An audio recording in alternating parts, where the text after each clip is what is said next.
Data centre industry India नहीं पूरे world का नेक्स्ट गोल्ड माइन, पूरे वर्ल्ड के अंदर one of the most growing industry है। मैंने इंडिया नहीं वर्ल्ड बोला है, वर्ल्ड के अंदर पूरी one of the most growing industry that is data centre industry. और स्पेसिफिकली इंडिया के अंदर बजट 2026 के अंदर इसको कुछ ऐसे बेनिफिट्स मिले जिसके बाद ये इंडिया के लिए और ज्यादा अट्रैक्टिव बन चुका है इंडिया के इन्वेस्टर्स के लिए। तो आइए बात करते हैं पूरी की पूरी डाटा सेंटर इंडस्ट्री की। इंडस्ट्री क्या है, इसमें बजट क्या बेनिफिट मिले बजट में, और उसके टॉप 10 फंडामेंटली स्ट्रॉन्ग कंपनीज। ये वो कंपनीज की बात करूंगा जिनके फंडामेंटल अच्छे और जो डाटा सेंटर में डायरेक्टली इनडायरेक्टली डील करते हैं और जिनके शेयर अप टू 40% तक क्रैश हो चुके हैं। उनके बहुत सी कंपनीज ऐसे जिनके 40% तक भी उनके शेयर क्रैश हो चुके हैं। तो आइए अपन इस वीडियो को आगे शुरू करते हैं। सबसे पहले बात करते हैं डाटा सेंटर होता क्या है। डाटा सेंटर आप सिंपल सा समझो, वेयर हाउस होता है जहां पे सारा डाटा स्टोर है। अब डाटा मतलब जो भी आप क्लाउड पे जो भी डाटा होता है ना, क्लाउड पे लाइक आप यूट्यूब पे कोई वीडियो अपलोडेड है वो क्लाउड पे, नेटफ्लिक्स पे कोई सीरीज अपलोडेड है, इंस्टाग्राम पे फोटो है, वीडियोज है, रील्स है, एआई जो भी डाटा कंज्यूम करता है, डाटा क्रिएट करता है, ये सारा डाटा कहाँ पे होगा? सबसे ज्यादा मेनली एआई इसका कंज्यूमर है। वो सारा डाटा कहाँ पे स्टोर होता है?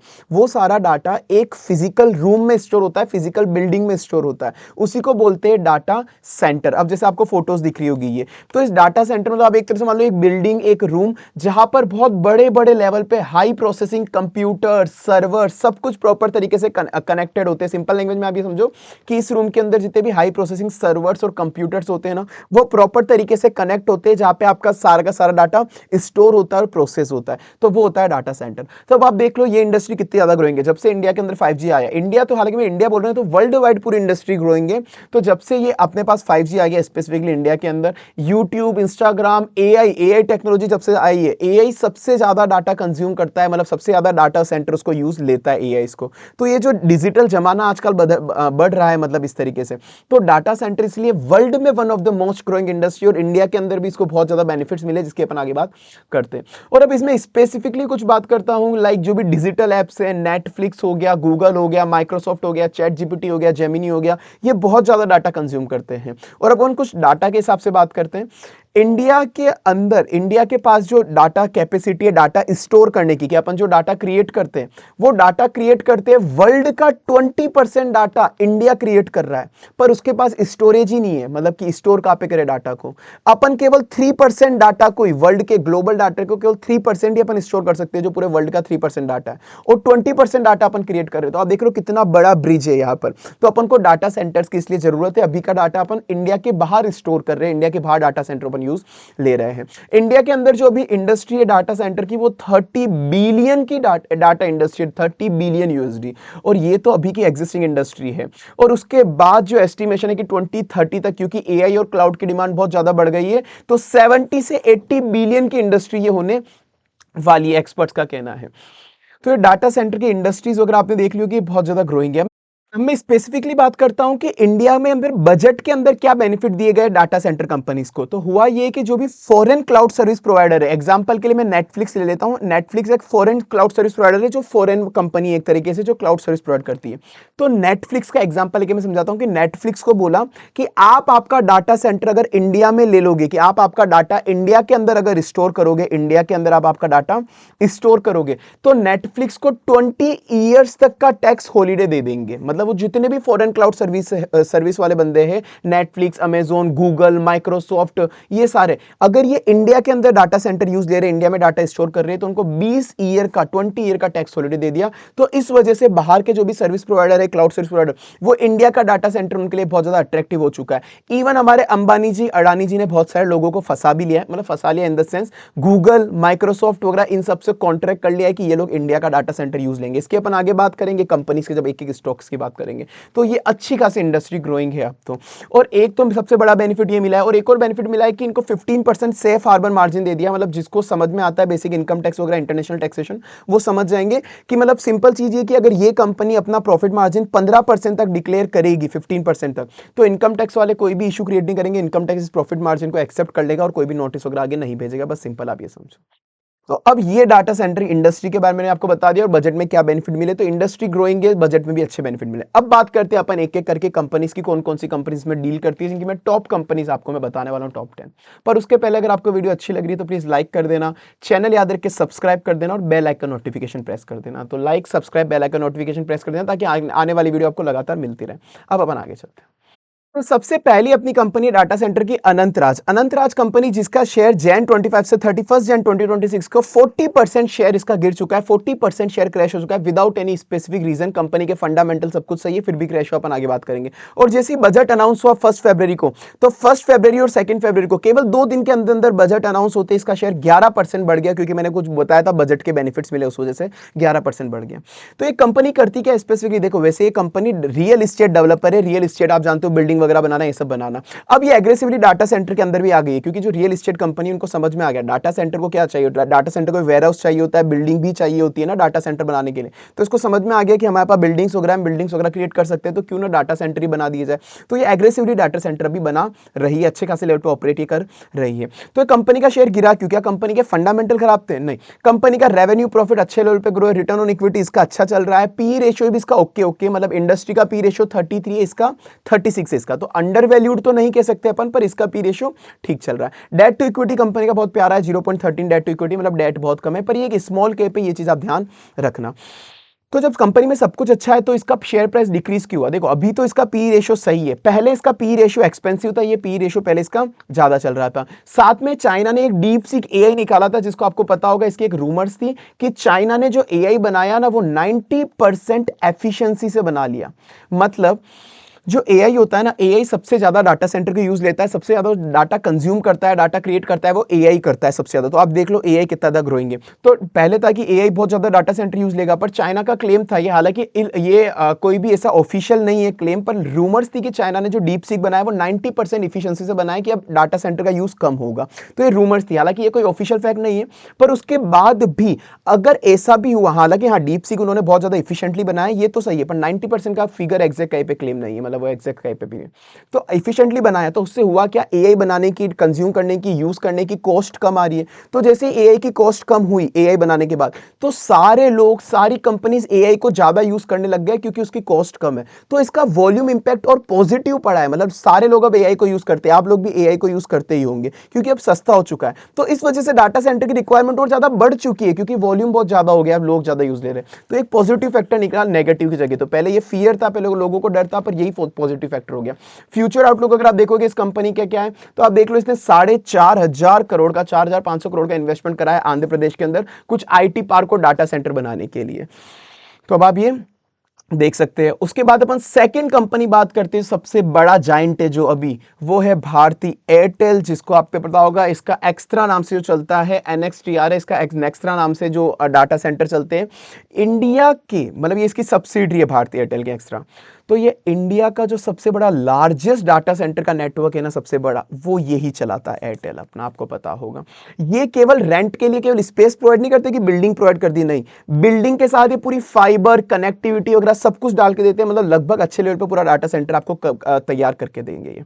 और ये खुद से भी ऑपरेट करते हैं, ऑफकोर्स लोगों को रेंट पे भी देते हैं और खुद से भी ऑपरेट करते हैं। आपको मुझे इस कंपनी के बारे में बताने की जरूरत है नहीं। वैसे रेवेन्यू प्रॉफिट इसका कैसा है आपको पता है, बहुत अच्छे लेवल पे ग्रोइंग है, रिटर्न ऑन इक्विटी बहुत प्यारा है, आप जानते हो उसका पूरा ओवरऑल जो इसके अलावा भी बाकी बिजनेस मॉडल है इसका अच्छा है पूरा का पूरा। पी रेशियो 25 वर्सेस 38, इसका पी रेशियो 25 है, इंडस्ट्री का 38 है, मतलब ये इंडस्ट्री के कंपैरिजन में अंडर वैल्यूड कंपनी है, इंडस्ट्री के कंपैरिजन में अंडर वैल्यूड कंपनी है, ठीक है। डेट टू इक्विटी 1.7 से उन्हें ओके, डेट टू इक्विटी थोड़ा सा ज्यादा है, पर ठीक है, आप ये कंपनी संभाल सकते हैं, आपको एयरटेल का पता है ऑलरेडी। तो अब आप सोचो कि ये वाली जो कंपनी है ये लार्ज कैप कंपनी आपको पता है, तो ये कंपनी आपको मल्टी बेगा टाइप रिटर्न तो नहीं देगी। देखो हमें एक चीज क्लियर कर दूं, the shares which I am sharing to you, मतलब ये जो आप पे एक्सप्लेन कर रहा हूं, these are just for the educational purpose, ये मैं केवल एजुकेशनल पर्पज से बता रहा हूं आपको। I am not giving you any buy sell recommendation, कोई बाय सेल रिकमेंडेशन नहीं दे रहा, वो तुम्हें डाटा सेंटर इंडस्ट्री एक्सप्लेन कर रहा था, तो उसकी कुछ टॉप फंडामेंटली स्ट्रॉन्ग कंपनी में आपको एजुकेशनल पर्पज से बता रहा हूं, बाय सेल एडवाइस में कुछ भी नहीं दे रहा। पर हाँ, अगर जो लोग इन्वेस्ट कर रहे हो, अगर आप ये सोचो कि भारतीय एयरटेल को आपको मल्टी बेगर रिटर्न दे देगी, कम चांस है, मतलब ये एक सेफ कंपनी है, अच्छा है, एफआई इसको बहुत पसंद करते हैं, एफआई इन्वेस्ट करते हैं, पर वो ये कि इतनी बड़े लेवल की कंपनी तो मल्टी बेगर टाइप तो नहीं देगी, ठीक है ना। मल्टी बेगर टाइप की जनरली स्मॉल कैप्स वगैरह देते हैं, जैसे मैंने इसकी बात करी ये सब, पर वो ये जितना ज्यादा आप रिटर्न एक्सपेक्ट करोगे उतनी ज्यादा रिस्क होती है हमेशा, ये चीज आप ध्यान रखना। तो हालांकि मैं कोई बाय सेल एडवाइस नहीं दे रहा, बस मैं आपको एक बता रहा हूँ एजुकेशन पर्पज से ये चीज है। चलो, तो एक भारतीय एयरटेल आपको पता है, इसको भी डायरेक्ट बेनिफिट अच्छा खासा मिला है। तीसरी बात करते हैं अपन टेक्नो इलेक्ट्रिक की, बट उसके पहले वही, अगर आपको वीडियो अच्छी लग रही है तो प्लीज वीडियो को लाइक कर देना, चैनल याद रख के सब्सक्राइब कर देना और बेल आइकन नोटिफिकेशन तो याद से प्रेस कर देना, क्योंकि मैं वीडियो लाता हूं अगर आपको इंस्टेंट नहीं मिली, बेल आइकन नोटिफिकेशन प्रेस नहीं करोगे तो आपको इंस्टेंट वीडियो नहीं मिलेगी, और आपको लेट वीडियो मिली जब तक वीडियो का कोई पर्पस रहेगा नहीं, मतलब क्योंकि जब तक ऑलरेडी मार्केट के अंदर हलचल हो चुकी होगी वो। चलिए अब अपन आगे बात करते हैं। टेक्नो इलेक्ट्रिक एंड इंजीनियरिंग, इसका शेयर भी जुलाई 25 से जैन 26 में 44% इसका शेयर डिक्रीज हो गया, विदाउट एनी फंडामेंटल रीजन, इसका कोई भी नहीं था। और 30 जनवरी से 6 फरवरी तक इसका 9.5% वापस बढ़ भी गया है। ये कंपनी करती क्या है, देखो ये वैसे तो पावर इंफ्रास्ट्रक्चर ईपीसी है, डायरेक्ट डाटा सेंटर कंपनी नहीं है, मतलब डाटा सेंटर पूरी तरीके से ऑपरेट नहीं करती, मतलब ये करते हैं कि पावर इंफ्रास्ट्रक्चर की ईपीसी है। आप ईपीसी कंपनी आप समझते होंगे, तो ये ईपीसी कंपनी में रहते हैं कि इंफ्रास्ट्रक्चर और कंस्ट्रक्शन कंपनी है ये। तो ये डाटा सेंटर बनाते, लोगों के लिए डाटा सेंटर बनाते, तो मेनली इनका काम है लोगों के लिए डाटा सेंटर बनाते। पर उसके बाद इनको पता पड़ गया जब लोगों को हम कमाई दे रहे तो खुद के लिए भी डाटा सेंटर बनाने लग गए, खुद भी अभी डाटा सेंटर ऑपरेट करने लग गए हैं। तो इसके फंडामेंटल देखोगे, कंपनी के फंडामेंटल ग्रोइंग है, रिटर्न ऑन इक्विटी अच्छा है, पी रेशियो भी ओके, अंडर वैल्यूड भी नहीं है, ओवर वैल्यूड भी नहीं है, ये लगभग बराबर चल रहा है। डेट टू इक्विटी 0.02, मतलब डेट भी कंपनी का ऐसा है नहीं। तो अब ये सब कुछ अच्छा होने के बाद शेयर की प्राइस डिक्रीज क्यों हुई? अभी तो इसका पी रेशियो सही है, पहले इसका पी रेशियो बहुत ज्यादा था, प्रॉफिट बुकिंग लोगों ने कर ली थी, पी रेशियो पहले बहुत ज्यादा था, पहले इसने बहुत अच्छे लेवल पे प्रॉफिट दिया था, गेन दिया था, तो वो ये एक बार किसने प्रॉफिट दिया है तो लोग बाग प्रॉफिट बुकिंग कर लेते, तो टेक्निकल रीजंस थे कि इसका ईएमए रेशियोस वगैरह, जो ईएमए एवरेजेस वगैरह जो होते हैं वो गिरने लग गए थे बस। और इसको प्रॉफिट मार्जिन का भी थोड़ा इशू चल रहा है, थोड़ा सा प्रॉफिट मार्जिन, इसका ऑपरेटिंग मार्जिन कम हुआ है प्रॉफिट, ठीक है। बाकी इसके अलावा कंपनी के फंडामेंटल्स में कोई भी इशू नहीं है। तो ये जो मैंने 3 कंपनी आपको बताई है, अनंतराज, भारती एयरटेल और टेक्नो इलेक्ट्रिक एंड इंजीनियरिंग, ये तीनों डायरेक्टली डाटा सेंटर के अंदर डील करती है, डायरेक्टली पूरे डाटा सेंटर बनाती है। अब अपन आगे जो कंपनीज की बात करेंगे, मतलब इसके अलावा भी डाटा सेंटर की बाकी कंपनीज है, पर उनके फंडामेंटल्स में मुझे कुछ ना कुछ इशू लग रहा था, इसलिए मैंने आपको यहाँ पर बताया नहीं, मैं भी फंडामेंटली स्ट्रॉन्ग कंपनीज की बात करूं। इसके बाद अब मैं आगे बढ़ता हूं कुछ इसके सप्लीमेंट्री इंडस्ट्री, जो डायरेक्ट डाटा सेंटर क्रिएट नहीं करती पर उसकी सप्लीमेंट्री इंडस्ट्री है, इनको भी बेनिफिट मिल सकता है। जैसे नेटवेब टेक्नोलॉजी अक्टूबर 25 से जन 26 में 34% इसका शेयर गिरा है। अब ये क्या करती है, पूरा का पूरा डाटा सेंटर खुद से नहीं क्रिएट करती, ये क्या करती है, ये टेक्नोलॉजी और एआई, मतलब ब्रेन सप्लाई करती है, जो डाटा सेंटर का दिमाग चाहिए होता है। डाटा सेंटर बहुत बड़ा है, डाटा सेंटर में ऐसा नहीं कि आपने केवल एक कंप्यूटर रख दिया काम हो गया, नहीं, बहुत बड़े लेवल पे कनेक्टिविटी चाहिए, पावर हाउस चाहिए, आपको जनरेटर चाहिए, आपको इलेक्ट्रिक वायर्स वगैरह प्रॉपर कनेक्ट करने पड़ेंगे, सर्वर्स चाहिए होते हैं, सबसे मेन रोल होता है हाई एंड सर्वर्स चाहिए आपको, डाटा स्टोर करने के लिए सबसे मेन जरूरत होती है सर्वर्स की। तो सर्वर चाहिए, चिप्स चाहिए, जीपीयूज चाहिए, कंप्यूटर चाहिए, सब कुछ चाहिए। तो ये नेटवेब टेक्नोलॉजी है ना, ये क्या करती है, ये हाई एंड सर्वर बनाती है, एआई के लिए सर्वर बनाती है, सुपर कंप्यूटर बनाती है। तो डाटा सेंटर को जो भी server, AI server, super computers होते हैं, वो कौन सप्लाई करता है, वो नेटवेब सप्लाई करती है। तो इसको इनडायरेक्ट बेनिफिट मिलेगा, पूरा डाटा सेंटर खुद से नहीं बनाती है, डाटा सेंटर को ये सब चीजें सप्लाई करती है सर्वर। और इसका फंडामेंटल भी कंपनी का ग्रोइंग है, कंपनी का फंडामेंटल अच्छा है, रिटर्न ऑन इक्विटी अच्छा है, पी रेशियो इसका पर ओवर वैल्यूड है, आप ये ध्यान रखना ये थोड़ी ओवर वैल्यूड है। 56 इंडस्ट्री का पी रेशियो, इसका 99 है जिस इंडस्ट्री में ये ऑपरेट करती है। और ये इंडिया की केवल एक अकेली कंपनी जिसके साथ एनवीडिया ने पार्टनरशिप करी हुई है चिप्स प्रोवाइड करने के लिए, मतलब एनवीडिया इस नेटवेब को चिप्स प्रोवाइड करता है, क्योंकि जो भी एआई सर्वर सुपर कंप्यूटर बनाते हैं, इन सर्वर सुपर कंप्यूटर में चिप्स लगती है, तो एनवीडिया इसको चिप्स वगैरह प्रोवाइड करता है। और केवल चिप्स प्रोवाइड नहीं करता, उसको पूरे के पूरे ब्लूप्रिंट देता है कि आपको सर्वर कैसे बनाने चाहिए, एआई कैसे बनाना चाहिए, एआई के सर्वर सुपर कंप्यूटर कैसे बनाना चाहिए, पूरी इन्होंने ब्लूप्रिंट भी प्रोवाइड करता है एनवीडिया। तो इसकी एक अकेली कंपनी जिसके साथ ये पार्टनरशिप है इंडिया के अंदर। तो अब जब सब कुछ सही चल रहा है तो ये शेयर क्रैश क्यों हुआ, आपको रीजन दिख गया होगा, पी रेशियो इसका कंपैरेटिवली ज्यादा है, इस वजह से। अभी भी ज्यादा है, पहले तो और ज्यादा था, तो पी रेशियो ज्यादा था, प्रॉफिट बुकिंग लोगों ने कर ली और टेक्निकल रीजंस था। और भाई 34% शेयर इसका माना गिरा है अक्टूबर से जैन में, पर इसका एक वीक के अंदर अक्टूबर 25 में इसको एक ऑर्डर मिला था, इसको 1734 करोड़ का, 1734 करोड़ का ऑर्डर मिला था। उस एक वीक के अंदर अंदर इसका 19% शेयर इंक्रीज भी हुआ था, क्योंकि इसको एक ऑर्डर मिला था, तो 19% इंक्रीज भी हुआ था इसका शेयर। और बाकी वही है जो पहले डीप सीक एआई की जो इफिशियंसी की वो बात आई थी, रूमर्स, उसकी वजह से भी इस पर इंपैक्ट पड़ा है। बाकी कंपनी के फंडामेंटल्स ठीक है। उसके बाद में बात करता हूं हिटाची एनर्जी। हिटाची एनर्जी जो है ये भी डायरेक्ट डीसी नहीं बनाती, डाटा सेंटर नहीं बनाती। इसका शेयर अगर आप देखोगे 1 फेब से लेकर 6 फेब तक 15% तक बढ़ चुका है, इंक्रीज हो चुका है। तो ये कंपनी करती क्या है, ये कुल मिला के जो इलेक्ट्रिसिटी टाइप कंपनी, जो इलेक्ट्रिसिटी को कंट्रोल करती है, जैसे ट्रांसफॉर्मर सब स्टेशन बनाती है, तो जो डाटा सेंटर होते हैं उनको बहुत ही बड़े लेवल पर ट्रांसफॉर्मर्स और सब स्टेशन की जरूरत पड़ती है, ट्रांसफॉर्मर्स वगैरह, क्योंकि जो इलेक्ट्रिसिटी आती है वो पूरी की जो भी इलेक्ट्रिसिटी बोर्ड से इलेक्ट्रिसिटी आती है उसको कंट्रोल करने के लिए कितनी इलेक्ट्रिसिटी कंज्यूम करनी है, क्या करनी है, उसके लिए उनको ट्रांसफॉर्मर सब स्टेशन चाहिए होते हैं। डाटा सेंटर के अंदर जो भी इलेक्ट्रिसिटी आती है, इलेक्ट्रिसिटी को कंट्रोल करने के लिए ट्रांसफॉर्मर चाहिए होते हैं, वो ये बनाती है। और डाटा सेंटर बहुत ज्यादा पावर हंग्री होते हैं, सिंपल बात है कि वो पावर हंग्री मॉन्स्टर से बहुत ज्यादा पावर कंज्यूम करते हैं डाटा सेंटर्स, तो इसके लिए इसको भी डाटा सेंटर से बहुत अच्छे अच्छे ऑर्डर्स मिलते हैं। फंडामेंटल इसके ग्रोइंग है, रिटर्न ऑन इक्विटी इसका सही चल रहा है, बहुत अच्छा चल रहा है। पी रेशियो इसका ज्यादा है भाई, अब ये चीज देखना, इसका पी रेशियो बहुत ज्यादा, ये देख लेना। डेट टू इक्विटी 0.02, बाकी सब ठीक है, बस एक पी रेशियो थोड़ा खराब है इसका, बाकी सब कुछ सही है। इसके पास जो भी ऑर्डर बुक वैल्यू ऑलरेडी पड़ी है वो 29,800 करोड़, अप्रोक्सीमेटली 30,000 करोड़ की पड़ी है, जो हाईएस्ट है अभी तक की। रिसेंटली इसको एक ऑर्डर मिला था पावर ग्रिड एचडीवीसी से, ऑर्डर भी मिला हुआ था 765 केवी ट्रांसफार्मर को बनाने का। तो ये कुछ कंपनीज थी। तो ये 5 कंपनीज तो मैं आपको बता चुका हूं, अनंतराज, भारती एयरटेल, टेक्नो, नेटवेप और हिटाची। स्टार्टिंग की 3 कंपनी डायरेक्ट डाटा सेंटर में डील करती है, आगे की 2 कंपनी उसकी सप्लीमेंट्री कंपनी जिनको डाटा सेंटर से बहुत बड़े लेवल पे ऑर्डर्स मिलते हैं। तो ये कंपैरेटिवली थोड़ी सी वो कंपनी जिनके फंडामेंटल अच्छे और थोड़ी सी कंपैरेटिवली सेफ है। हालांकि देखो मैं अभी बोल रहा हूँ बाय सेल एडवाइस नहीं है, मैं ध्यान रखना ये चीज, मैं बस तुमको एक फंडामेंटल एनालिसिस के हिसाब से बता रहा हूँ कि कौन सी कंपनी कैसी है, वो सब आप देख लेना बाकी। और अब उसके अलावा मैं रिमेनिंग आपको कंपनीज बता रहा हूं, रिमेनिंग 5 कंपनी, इसके बाद भी अपन आगे बात करेंगे कुछ 2 कंपनी की। मैंने आपको बोला तो 10 था, पर मैं टोटल 12 कंपनीज बताऊंगा, 12 कंपनीज। तो अब ये कंपनीज है जो हाई वॉलिटिलिटी कंपनीज है। मोस्ट ऑफ द कंपनीज में से स्मॉल कैप मिड कैप वाली है, तो स्मॉल कैप मिड कैप वाली आपको पता है वॉलिटिलिटी बहुत ज्यादा होती है, बहुत रिस्की होती है कंपैरेटिवली, पर अगर इन्होंने ग्रोथ दी तो वो ग्रोथ भी बहुत ज्यादा होती है, तो ये ध्यान रखना, ये हाई वॉलिटिलिटी कंपनीज हैं। तो अब मैं इनके भी फंडामेंटल एग्जैक्ट एनालिसिस नहीं कर रहा हूं यहां पर, क्योंकि अभी टाइम लग जाएगा, वीडियो बड़ी हो जाएगी। पर ये कंपनी बहुत ही रिस्की कंपनीज है कंपैरेटिवली हाई वॉलिटिलिटी, जिनको अपन मल्टीबेगर टाइप, जो लोग बाग एक्सपर्ट बताते हैं वो मल्टीबेगर टाइप्स, उस तरह की कंपनीज है ये, पर बहुत ज्यादा रिस्की कंपनीज है ये। तो अब ये कंपनीज मैं बता देता हूं, ये इनडायरेक्ट कंपनी है, ये भी कोई डाटा सेंटर बनाती नहीं है, ये इनडायरेक्ट कंपनीज है। इनडायरेक्टली इनको बेनिफिट होगा कैसे, जैसे ये जो है किर्लोस्कर ऑयल इंजन, ये क्या करती है, ये जनरेटर बनाती है पावर बैकअप। तो डाटा सेंटर को जो जनरेटर्स चाहिए होते हैं ना पावर बैकअप, कभी इलेक्ट्रिसिटी नहीं आए तो जनरेटर चाहिए होते हैं, ये सप्लाई करती है। और जो भी अब डाटा सेंटर है, डाटा सेंटर कनेक्टिविटी के लिए आपने इमेज में देखा होगा, उनको बहुत सारे इलेक्ट्रिकल वायरिंग वगैरह लगते हैं, कनेक्टिविटी बनानी पड़ती है, वायर्स वगैरह सब कुछ लगते हैं प्रॉपर तरीके से कनेक्टिविटी के लिए। तो डाटा सेंटर्स को कनेक्ट वगैरह करने के लिए जो इलेक्ट्रिकल वायर्स केबल्स वगैरह होती है वो आरआर केबल्स बनाती है। उसके बाद ये 3 कंपनी की बात करते हैं। ओरिएंट टेक्नोलॉजी करती है, जो भी डाटा सेंटर के अंदर हार्डवेयर चाहिए होते हैं ना स्टोरिंग कैपेसिटी के लिए, नेटवर्क इक्विपमेंट वगैरह चाहिए होते हैं, जो भी हार्डवेयर वगैरह चाहिए होते हैं डाटा सेंटर के लिए, सर्वर्स वगैरह टाइप, तो वो ओरिएंट टेक्नोलॉजी प्रोवाइड करती है।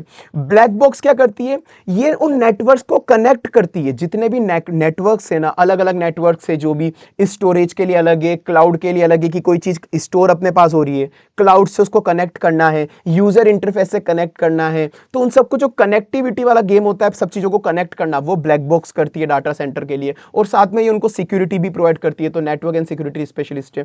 E2E नेटवर्क क्या करता है, E2E नेटवर्क करता है, ये डाटा सेंटर को कंप्यूटिंग पावर रेंट पे देता है। ये खुद से कंप्यूटर खरीद लेता है, कंप्यूटर सर्वर जीपीयू ये खुद से खरीद लेता है, और ये क्लाउड पे उनको चढ़ा देता है, क्लाउड पे की। अब इन्होंने जो कंप्यूटर खरीदे E2E को, डाटा सेंटर उनकी पावर यूज ले सकते हैं, उनका जीपीयू यूज ले सकते हैं, उनकी जो कंप्यूटिंग पावर है वो यूज ले सकते हैं। तो ये E2E कुल मिला के खुद से सर्वर जीपीयू वगैरह खरीद लेता है, और डाटा सेंटर को ये रेंट पे देता है कि आप हमारी पावर यूज ले सकते हो जब भी आपका पावर कम पड़ जाए। तो ये E2E का ये काम है।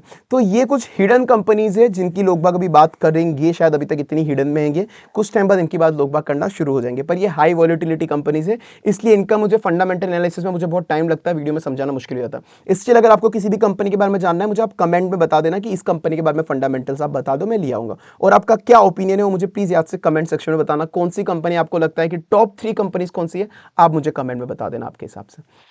अब उसके बाद में 2 जाइंट की बात करने वाला हूं, जो इंडिया के सबसे बड़े जाइंट है, एक अंबानी जी और अडानी जी। पहले अपन बात करते हैं रिलायंस जियो। कोई भी अच्छा धंधा हो और हमारे अंबानी जी अडानी जी नहीं आए उस बिजनेस में, ये तो हो ही नहीं सकता। तो रिलायंस जियो भी अपने डाटा सेंटर लिया आया है। रिलायंस जियो ने टोटल 3 लोगों ने पार्टनरशिप करके एक वेंचर बना लिया है, जेवी बना लिया, जॉइंट वेंचर। रिलायंस जियो इसने, और बाकी की 2 कंपनी है इंडिया के बाहर की ग्लोबल इंडस्ट्री है, डिजिटल रियल्टी एंड ब्रुकफील्ड, ये इन्वेस्टर है और ये डाटा सेंटर को हैंडल करता है। इसके पास डाटा सेंटर का मतलब एक्सपर्टाइज है डाटा सेंटर चलाने का, डिजिटल रियल्टी के पास। तो इन तीनों ने एक जेवी बना लिया है डिजिटल कनेक्शन नाम से, तो अब इसमें 33% तीनों का शेयर है।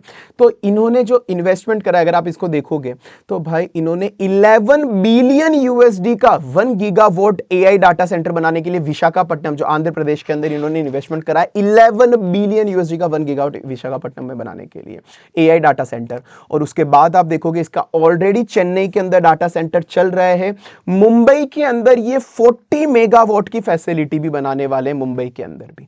तो ये डाटा सेंटर बहुत अच्छे लेवल पे ये लोग अंबानी जी उतर चुके हैं। चेन्नई, मुंबई वगैरह, आंध्र प्रदेश, इनके अंदर अच्छे लेवल पे डाटा सेंटर बना रहे हैं। तो अंबानी जी भी कुल मिला के डाटा सेंटर में उतर चुके हैं। और मामला यही खत्म नहीं हुआ, जहां अंबानी जी आए वहां पे वो बाकी लोगों को भी तो लाएंगे। तो अंबानी जी ने एनवीडिया से पार्टनरशिप कर ली है। एनवीडिया के साथ मिलकर वो 1 गीगावाट का डाटा सेंटर, 1 गीगावाट का डाटा सेंटर बना रहे हैं जामनगर, गुजरात के अंदर। और उसके लिए एनवीडिया इनको ब्लैकवेल के एआई चिप्स भी दे रहा है। तो एनवीडिया के साथ भी पार्टनरशिप कर ली। और अंबानी जी ने माइक्रोसॉफ्ट को भी फंसा लिया है कि माइक्रोसॉफ्ट का अजर जो होता है उसकी क्लाउड सर्विस, अब जो माइक्रोसॉफ्ट का अजर है वो इंडिया की क्लाउड सर्विस यूज लेगा, मतलब अंबानी जी की क्लाउड सर्विस यूज लेगा। तो ये इनकी एनवीडिया और माइक्रोसॉफ्ट के इसकी पार्टनरशिप हो चुकी है। उसके बाद अडानी जी भी आ गए। अडानी जी ने भी अडानी प्लस एज कनेक्ट से, जो ग्लोबल डाटा सेंटर एक्सपर्ट है, ये ग्लोबल लेवल पे चलता है, इन दोनों ने मिलकर अडानी कनेक्ट्स नाम से डाटा सेंटर बना लिया है। और इसकी भी अपन बात करें तो ये भी सबसे ज्यादा विशाखापट्टनम में, आंध्र प्रदेश के अंदर इन्वेस्टमेंट कर रहा है, एआई डाटा सेंटर्स बना रहा है। जैसे आप देखोगे इन्होंने पार्टनरशिप गूगल के साथ भी वापस से, जो ये एज कनेक्ट्स कंपनी बनी है, एज कनेक्ट्स नाम से, हालांकि अडानी कनेक्ट्स नाम से, ये एज कनेक्ट्स और अडानी कनेक्ट्स से जो है, इन्होंने गूगल से भी पार्टनरशिप कर ली है। अब गूगल से इन्होंने पार्टनरशिप करी है कि वो एआई डाटा सेंटर बनाएंगे विशाखापट्टनम में। तो विशाखापट्टनम में बहुत ज्यादा डाटा सेंटर्स बन रहे, एक तरीके से देखोगे तो 15 बिलियन यूएसडी का इन्होंने प्रोजेक्ट इनको कंप्लीट करना है 2026 एंड 2030 तक। तो ये अंबानी जी, अडानी जी के जो कंपनीज है वो तो उतर ही गई है। इनके शेयर भी अब आप देखोगे धीरे धीरे शायद इसकी वजह से बढ़ने वाले हैं। तो बाकी आपको वीडियो कैसी लगी कमेंट में याद करके बता देना। सब अच्छा लगा हो तो प्लीज लाइक कर देना, चैनल याद रख के सब्सक्राइब कर देना, बेल आइकन नोटिफिकेशन प्रेस कर देना, ताकि आने वाली वीडियोस आपको मिलती रहे।